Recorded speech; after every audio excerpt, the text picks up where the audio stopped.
me cortó cuando estaba explicando que los enfoques culturalista y normativo pueden servir para abrirnos un poco la cabeza e introducir la importancia de la reflexión ética dentro del turismo.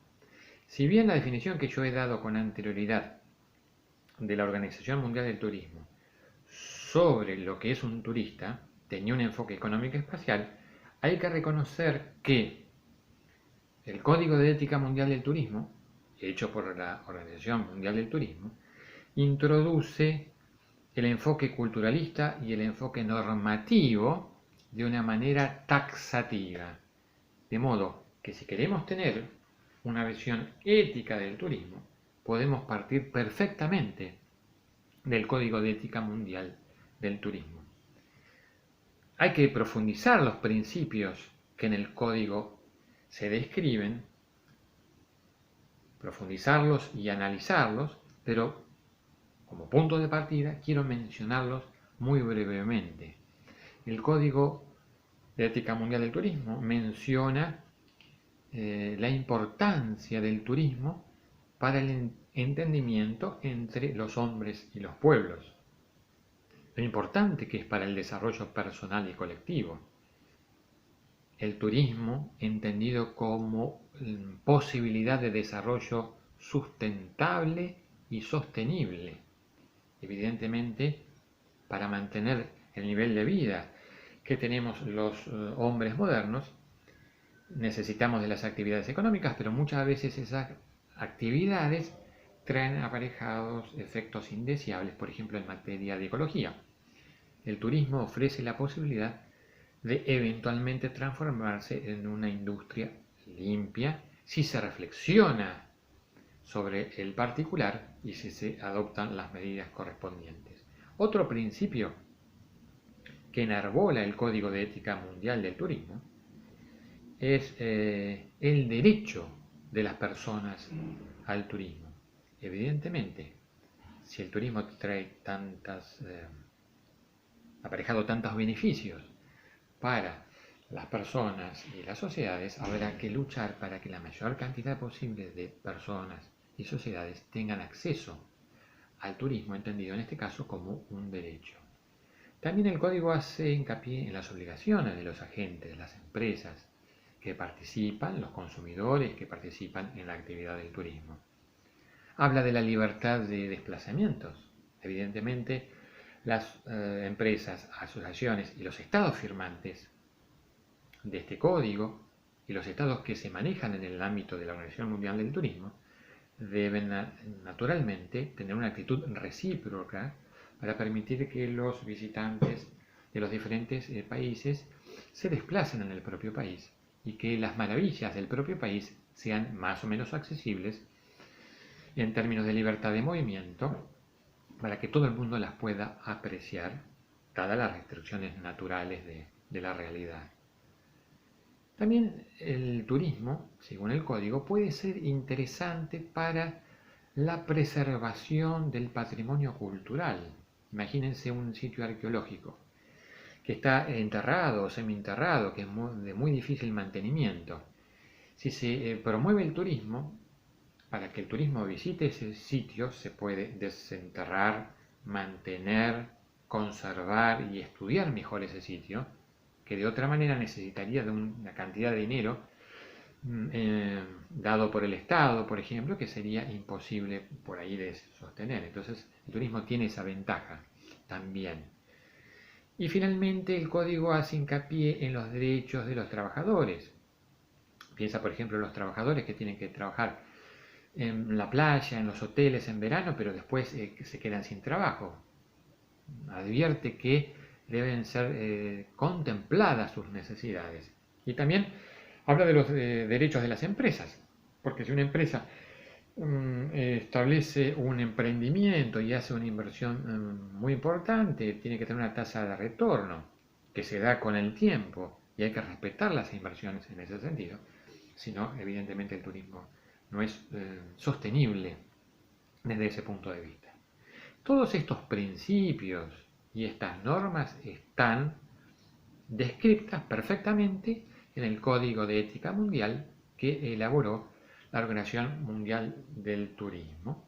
Y yo los invito a que tomen contacto con este código porque es un buen punto de partida para reflexionar sobre el tema. Como ustedes habrán apreciado, muchos de los principios que he enumerado ahora surgen obviamente del enfoque culturalista y del enfoque normativo. Hay una comprensión de la naturaleza profunda de lo que significa el turismo. Pero muchos de los principios también vienen de la reflexión sobre la empresa. Esta reflexión en el ámbito de las empresas se da hace varias décadas y un poco surge como una reacción a las críticas que se le ha hecho llegar a las empresas por su irresponsabilidad, por contaminar el medio ambiente, por no tener en cuenta a los clientes y sus derechos, etc. Entonces muchas empresas o asociaciones de empresas han comenzado a reflexionar sobre estos inconvenientes para intentar mejorar realmente, y de ahí ha surgido el concepto de responsabilidad social de la empresa. Y de este concepto de responsabilidad social de la empresa, las empresas han derivado en la necesidad de establecer sus propios códigos de funcionamiento.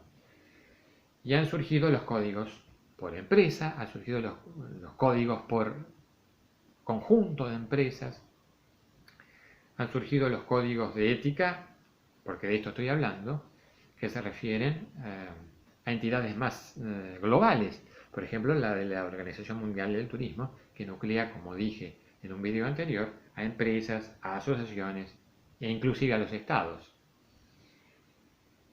Ahora bien, estos códigos, con ser muy sanos y muy aplaudibles, a veces pueden enmascarar algunos problemas. Por ejemplo, una empresa se dicta un código de ética para conducirse respecto a sus propios empleados, respecto a sus clientes, respecto a sus proveedores, respecto a la sociedad en general. Pero después, cuando se produce un problema, la empresa puede lavarse las manos diciendo que ese no es un asunto suyo porque no está contemplado en su propio código. Entonces, la ética no puede ser un producto acabado, sino que tiene que ser un proceso, y la empresa debería, digamos, abocarse a ese problema nuevo que no está contemplado en su código personal, por lo menos en la medida de las posibilidades. Muchas veces esos códigos, por ejemplo por empresa nuevamente, se hacen teniendo en cuenta las medidas que ya son implementadas por la propia empresa. Entonces ese código funciona como una propaganda, más que como un punto de partida para ir mejorando en el asunto. Por supuesto que la empresa puede hacer propaganda en materia ética, bienvenido sea, así como publicita su propio producto, su servicio. También puede promocionar que es una empresa que tiene muy en cuenta reglas de ética elementales para el buen trato con los otros, con la naturaleza, etcétera, etcétera. Pero obviamente no tiene que ser una propaganda engañosa. Como ven ustedes, hay muchos códigos de ética a nivel más individual o a nivel más general. El Código de Ética de la Organización Mundial del Turismo es uno de ellos, pero hay muchos otros. Obviamente, les menciono uno para tener en cuenta, por lo menos en esta clase, que es la Carta Ética del Viajero. La Carta Ética del Viajero es un código que fue establecido por un operador turístico especializado en el turismo de aventura. Es el operador turístico Atalante, al cual se sumó Lonely Planet, que es una empresa muy conocida que elabora libros de guía para el turismo.